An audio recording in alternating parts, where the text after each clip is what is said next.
নমস্কার বন্ধুরা, কলিনের রান্নাঘরে আপনাদেরকে অনেক স্বাগত। আজকে আমি বানাবো দানাওয়ালা কলা দিয়ে চিংড়ি মাছের পাতলা ঝোল। এখানে আমি 150 গ্রাম মতো বাগদা চিংড়ি নিয়েছি। মাছগুলো আমি কেটে পরিষ্কার করে ধুয়ে নিয়েছি।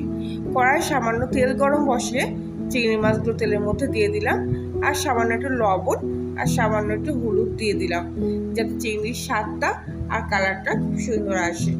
মাছগুলো আমি 2 মিনিট মতো ভালো করে নেড়ে চেড়ে নেব। বেশি চিংড়ি মাছ ভাজতে কিন্তু চিংড়িগুলো শক্ত হয়ে যেতে পারে, তখন কিন্তু এর স্বাদটাও নষ্ট হয়ে যাবে। 2 মিনিট পর দেখুন কালারটা কিন্তু পুরো চেঞ্জ হয়ে এসছে। মাছগুলো এবার আমি তেল থেকে তুলে নেব। মাছ ভাজা তেলের মধ্যেই আমি 1 চামচি মতো পাঁচফোড়ন দিয়ে দেবো।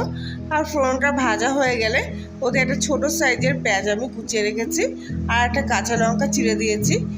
ভালো করে পেঁয়াজ আর লঙ্কাটা তেলের মধ্যে ভেজে নেব। আপনারা যেরকম পরিমাণ ঝাল খাবেন ঠিক সেই পরিমাণ কাঁচা লঙ্কাটা দিয়ে দেবেন।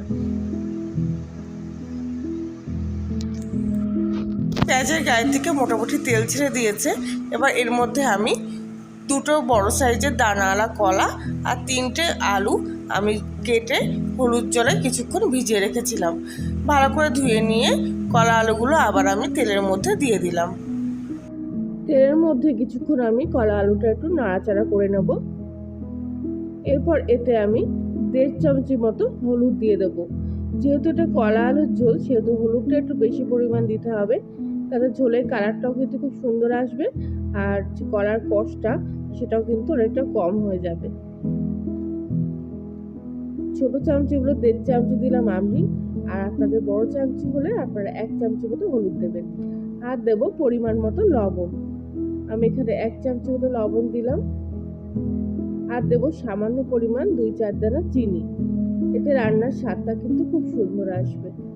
সবকিছু মশলাগুলো দিয়ে আবারও কিছুক্ষণ ভালো করে তেলের মধ্যে নাড়িয়ে চাড়িয়ে নেব।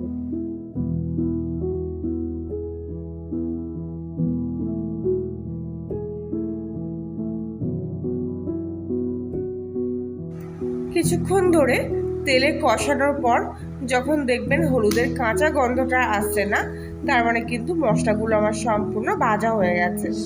এরপর আমি এর মধ্যে বড় চামচে 1 চামচ মতো জিরের গুঁড়ো দিয়ে দেবো। জিরের গুঁড়ো দেওয়ার পর আবারও কিছুক্ষণ আমি ভালো করে নাড়িয়ে চাড়িয়ে নেব। প্রায় 1 মিনিট নাড়িয়ে চাড়িয়ে নেওয়ার পর আমি এতে সামান্য পরিমাণ জল দিয়ে দেবো, কেননা শুকনো জিরের গুঁড়ো কিন্তু বেশিক্ষণ ধরে ভাজলে রান্নার স্বাদটা নষ্ট হয়ে যাবে। সামান্য একটু জল দিয়ে আগে থেকে ভেজে রাখা চিংড়ি মাছগুলো এর মধ্যে দিয়ে দেব। সবকিছু একসঙ্গে আবারও কিছুক্ষণ আমি কষিয়ে নেব।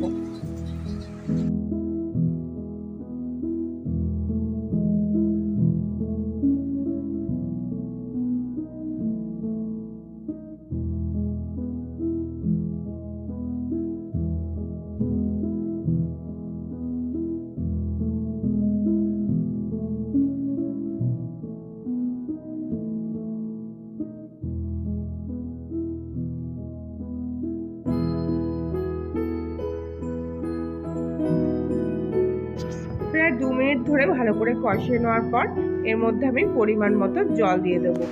এই রেসিপিটায় একটু ঝোলঝোলই বেশি ভালো লাগে, তাই জন্য কিন্তু আমি বেশি পরিমাণ জল দিচ্ছি। আর তাছাড়াও কিন্তু কলাগুলো সেদ্ধ হতে একটু বেশি পরিমাণ জল দিতে হবে। আপনারা কিন্তু যেরকম ঝোল খাবেন ঠিক তার একটু বেশি পরিমাণ জল দেবেন, কেননা কলা সেদ্ধ তো জল তো লাগবেই। আর তারপরে রান্নাটা ঠান্ডা হয়ে গেলে কিন্তু কলাতে আর আলুতে কিন্তু জলেরটা টেনে যাবে। তাই জন্য আমি এখানে একটু বেশি পরিমাণ জল দিলাম। এবার ঝোলটা আমি কিছুক্ষণের জন্য ঢাকা দিয়ে রাখবো।